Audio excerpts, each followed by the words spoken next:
Howdy folks. Welcome to Trail. Today in this channel, we'll be sharing some real and raw stories about relationships and more. Stick around to hear how they made it through. Or if they did. Without further ado, let's get into some tales together. This first story is titled, Am I Wrong for Telling My Ex That His Children Are Not My Responsibility? By username NoBumblebee8165. I, a 34-year-old woman, have a 10-year-old daughter with my ex. We separated 5 years ago because he impregnated another woman. He spends weekends with our daughter. Recently, my daughter has been expressing that her dad's stepson is bullying her and her dad isn't intervening. My ex's stepson is 15 years old, so I was taken aback when she told me that he would physically harm her, such as hitting, kicking, and even pushing her down the stairs. She also mentioned that her half-sister keeps taking her belongings. I confronted my ex after she relayed all this to me. He dismissed it as kids being kids and suggested that our daughter should get over it. He also said his other children require more attention, and if our daughter can't cope with that, she shouldn't come over to his house. In response, I expressed my frustration, stating that I wasn't concerned about his other children's issues. He should stop neglecting our daughter's well-being. He then ended the call abruptly. Shortly after, his wife sent me a lengthy text, accusing me of being an antagonist for stating that her kids aren't my responsibility. P.S. His children do not have any special needs or disabilities. So, am I wrong for saying my ex's kids aren't my responsibility? A commenter says, I would not send my 10-year-old anywhere with the expectation that 2 kids, let alone a 15-year-old boy, were going to hit and bully them. I would likely be laying hands on that 15-year-old's father for sure and possibly his punk-ass kid too if it didn't get resolved after the first time I talked nice to them. And Opie responds, the thing is if I knew what was going on I would have not let my daughter go to his house in the first place. I forgot to mention that she hadn't told me this until I found a bruise on her arm. I then asked her to explain and she just told me what happened. Now for the first update. Thank you for all the advice I've been receiving. I talked to my daughter about not going to her dad's anymore. She expressed that she still wants to see him because she loves him, but she feels like he doesn't love her. This deeply upset me, as no 10-year-old should feel that way. I texted my ex, stating that if he wants to see our daughter, he should take her away from his house. Alternatively, if he prefers not to see her, I will take this matter to court and file for full custody. He responded by saying he doesn't care and that I can remove his parental rights, as he has his real children with him. Additionally, I mentioned that I will be pressing charges against his stepson. He simply ignored that text, so I am taking legal action and have sent the screenshot to my friend, who is a lawyer. I'll provide further updates once everything is resolved. Update 2. So, a lot has been going on for the past few days. I've talked to my lawyer. She said my ex might twist it into me being the bad person since I blew up on him. But she did say if he did, he would just embarrass himself in court. I also asked my daughter if her being abused by her stepbrother was racially motivated since my daughter is mixed. I'm black, and my ex is white, and so is his new family. She, at first, didn't understand until I explained, and she said her stepbrother called her the N-word. She doesn't know what that means, that's why she didn't think it was important. After she told me this, I put her to bed and texted my ex asking if he knows what his stepson says about our daughter. He said yeah, he says a little racist things, but it's not relevant. After the text, I knew I was going to press charges on his stepson. I was debating whether I should do it or not, but after what she told me, I knew what I was going to do. I called my lawyer again, explained everything, and now we're waiting for a court date. By the way, my ex has been blowing up my phone. He probably got the court papers. Thanks for all the support. I don't think I'm allowed to post anything about the case, so I might update once the case is over. Update 3. So, a lot has been going on, but I'm happy to announce that I'm getting full custody of my daughter. My ex is paying more child support than before, and my daughter has been going to therapy. She has been getting better and is a lot happier now. We even got some of her stuff back that was previously taken by her half-sister. Thank you all for the amazing advice I've received, but apart from all the good news, there is an update. I had a sit-down with my ex, and it went horribly. He kept asking why I was taking his daughter from him, and he ended up yelling at me. Thank God, we were in a public place. I also found out through a friend that my ex is bipolar. To me, it explains a lot, apart from the sit-down. He has been going crazy. He shows up at our daughter's school demanding he gets her back, and then he'll text me saying he's glad that I got full custody of her. I'm just confused, but our lives are getting better. That's all. I wish you all an early Merry Christmas. Thank you again. It's really great to know that your daughter is receiving the care she needs and that positive changes are happening in your lives. OP. Dealing with a difficult situation, especially when it involves family dynamics, can be emotionally draining. But your commitment to your daughter's well-being is truly admirable. Let's read what others had to say about this. Glad OP is able to get custody of her daughter. That ex is awful father and person for letting the daughter be bullied and deserves to be in jail for child abuse/neglect. As always, no child should have endure abuse or be treated like garbage. Even if the ex is bipolar, still doesn't excuse his behavior and treatment towards the daughter. Another user says, if he's bipolar and off meds or refusing treatment, it absolutely does not excuse the behavior, but it could very well explain it. But as someone who lives with mental health issues, when they've gotten bad, I'll admit I've never sought help for myself, but usually when I've noticed how I am treating others when I get in a bad place. When I had my worst breakdown a few years ago, I don't think I cared about myself enough one way or the other, but I realized how nasty I was being to my partner, and I realized that he absolutely didn't deserve that, and I needed to do better. For both of us. Once I got the ball rolling, it was much easier to realize how much self-care is important as well. And that taking care of myself really is better for both of us and pretty much everyone around me in general. And another.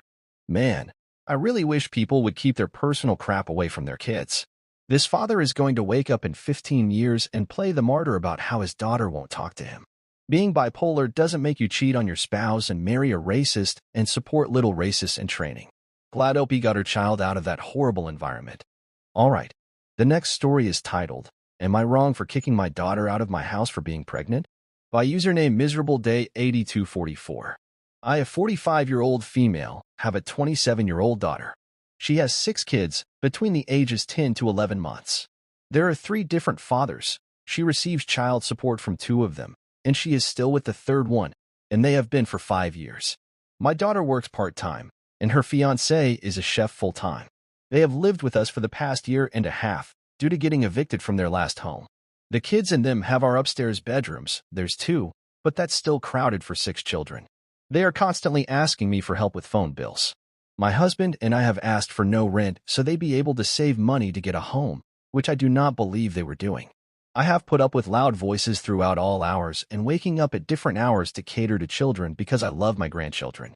I never complained to my daughter because I believe family is very important. It's just that my children are all grown up.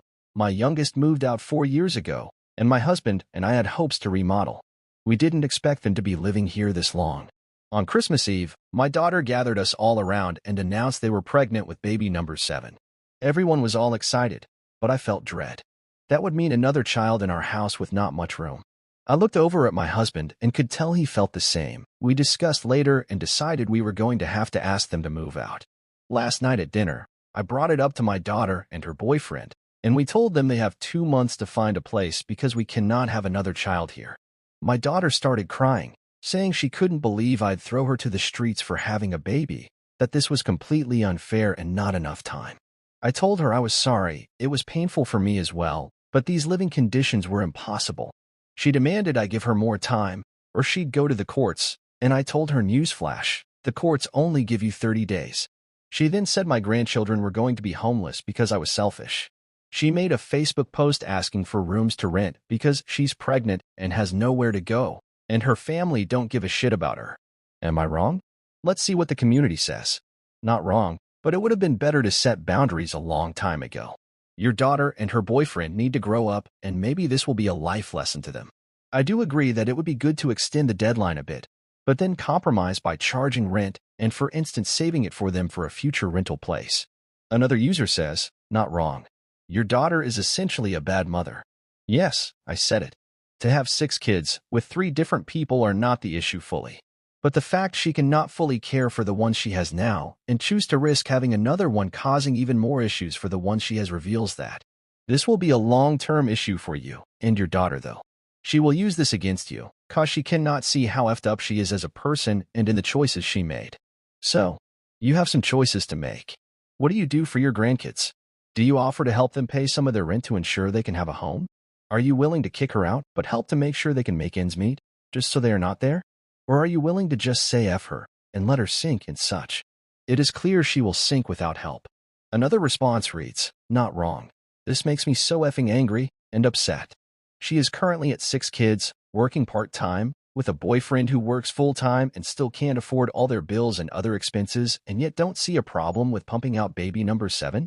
You and your husband pick up all the slack even though you have put your child-rearing days behind you. And yet you being upset is unfair to her. Next up, we have another story titled, Am I Wrong for Going Out to Dinner with a Coworker? By username Purple454154. I, female, 26, have been with my boyfriend, male, 28, for 2 years. Our relationship was great until a few days ago when I think I might have unintentionally caused a crack in it. To make a long story short, I have a couple of coworkers with whom I go for coffee after work, sometimes all together and sometimes with one or two, depending on their availability. The last few times, I ended up going for coffee with a male coworker, and a few days ago, we went to dinner together. He also asked me to go out to dinner later this week, but I'm unsure if I'll go. Edit. I'm not going.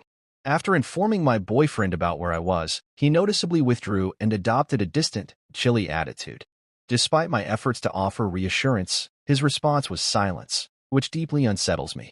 Over the past few days, our conversations, although ongoing, have felt devoid of warmth and genuine connection. I'm increasingly concerned that his lack of trust in me has cast doubt on the strength of our relationship, leading me to fear the possibility of a breakup. Until now, he has always respected my independence without imposing any restrictions, indicating a strong level of trust. However, recent changes in his behavior suggest a shift in this trust. I'm uncertain about the best course of action moving forward, as I don't want to inadvertently intensify the tension by pressuring him. Edit 1. I spoke to him and explained that I had no bad intentions. I apologized, and he asked if I didn't see the problem in what I did. I acknowledged the issue and reiterated my apology, promising to make it up to him. He then mentioned he would be visiting his parents for 2 days and wouldn't be home. I informed him I had been invited to another dinner but decided not to attend. He didn't respond verbally, but his facial expression indicated he didn't care. Edit 2. I will update the post in a few days after he comes back. I would like to talk to him again. I was invited by his sister to their parents' house.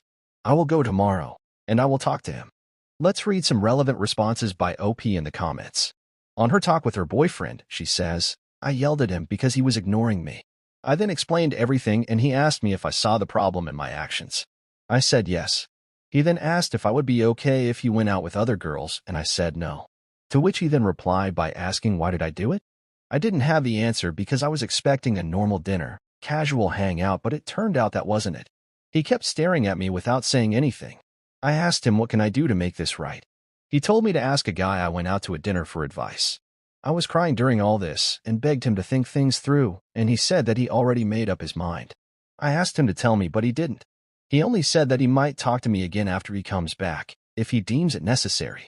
And she also proceeds to describe her boyfriend in the comments saying, he doesn't forgive those who hurt him or those closest to him. He will turn a blind eye in certain situations and when people were unintentionally hurt. The thing about him is that most people I know, certain people around us, friends, family, co-workers, etc., highly respect him and see him as somewhat distant and cold person but fair and brutally honest. He is boring in a way that he is not really the most easygoing person around. He is always dead serious and rarely laughs. It takes a lot of time for him to get comfortable around people, and after he does, he is a little bit more relaxed but still on guard. He is always relaxed around his parents or sister, and she always makes him laugh, which I never noticed till now. He always encouraged me to meet new people and to be around people. I guess he wanted me not be like him, but I went afar, and now he is gone. It's not that he doesn't like people or hates being around them. It is more like he is not available to everyone, and he has a group of people he hangs around with, and that is it. He isn't that type of person, though. He doesn't wander around other women, and if they talk to him, he says that he is in a relationship. He respects everyone and gives everyone a chance. He also trusts everyone because he finds it easier than wondering if someone will backstab or betray him. Once they do, he removes them permanently from his life, and he doesn't care about reasons. I think he might remove me as well. I messed up so bad. And when asked if the coworker knew she had a boyfriend and if the boyfriend meets her coworkers, Opie says, he knew I had a boyfriend, but he didn't care. I wanted to introduce him to my colleagues, but I never got the chance. Now for the update. Update to the post I made yesterday. Following some advice from some of you, I wasted no time and did everything I could to speak with him as soon as possible. When he didn't respond, I reached out to his sister, asking if she could ask him to speak to me. She agreed. With his sister's approval, I went to their parents' house hoping to fix the mess I had created. I spoke to him in front of his sister and mom as his father was not home. I apologized for everything, went into detail, and handed him my phone to see the messages for himself. He took my phone, read the messages, but all he did was laugh. He laughed in my face and said, "This is the guy? Really? You could have at least gone out with someone better." I continued to apologize, asking what I could do to make things right, to make him believe me. He said he heard my words, but my actions spoke otherwise. He questioned what my apology changed, pointing out that I hadn't been honest until now. I insisted on my honesty, but he refused to change his mind. He asked me if I'm going to the second dinner. I said no. He asked why not. You were perfectly fine going on the first. Why not go to the second? He knew you had a boyfriend, so did you, but you didn't care. He told me that I'm a free woman and that I can do whatever I want. I was crying, but he didn't care. He thanked me for good memories and wished me all the best. I told him that I didn't come to his parents' house for nothing. He told me that he spent 2 years with me for nothing. He then asked me to leave, which I did. As I was leaving, he told me that after he, that is the co-worker, has had his fun, he will discard me, and I will be left with a broken heart, weeping and ashamed. No man wants a woman who gives up her boyfriend or husband so easily. I also received another message from the co-worker. He asked if we are going to another dinner. As some of you guys said, he is indeed there and offering a shoulder to cry on. I didn't respond. I'm devastated, but I deserved it. Here are some responses that Opie gave when asked certain questions by users. When asked about her intent towards going for the dinner, she said, "Nothing. I just went out like you usually would, without thinking about it. I'm not really into him, but he is handsome if I can say so.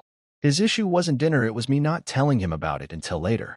He doesn't know the guy. I didn't tell him about the dinner, and my emotions got the better of me, and I said a lot of stuff I shouldn't have said.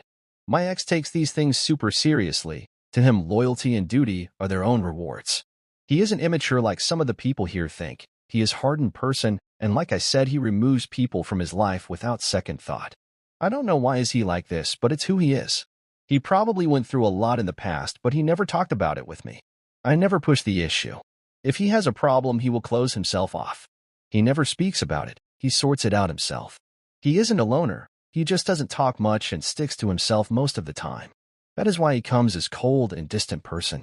He is really difficult to read. We never had any problems before this, and even those we had we easily solved by talking about it. To clarify, any problems regarding relationship we solved as a team. Anything else I wouldn't even know about it. He would rarely if ever mention it. And on hopefully seeing her ex again, Opie says, it does indeed look bad. And even if he believed me, a seed of doubt would be planted in his head. Maybe after things cool off a bit, I could invite him to talk. If anything, I would like to smooth things out as much as I can because I do not want it to end this way. I would like a proper closure without any resentments or hatred towards the other person. I think he at least deserves that much. Okay, I feel like there may be some missing information here, but situations like this can give birth to trust issues, and it's crucial to consider the feelings of those involved and to recognize the impact of your actions on others. Building trust in a relationship takes time and effort, and it's disheartening to see that trust shattered. Well, that's it, folks. Thank you for tuning into our stories today. If you found it engaging or have thoughts to share, drop a comment below. Your feedback means the world to us. If you enjoyed this, don't forget to leave a like, subscribe for more content, and hit that notification bell to stay updated. Until next time, take care.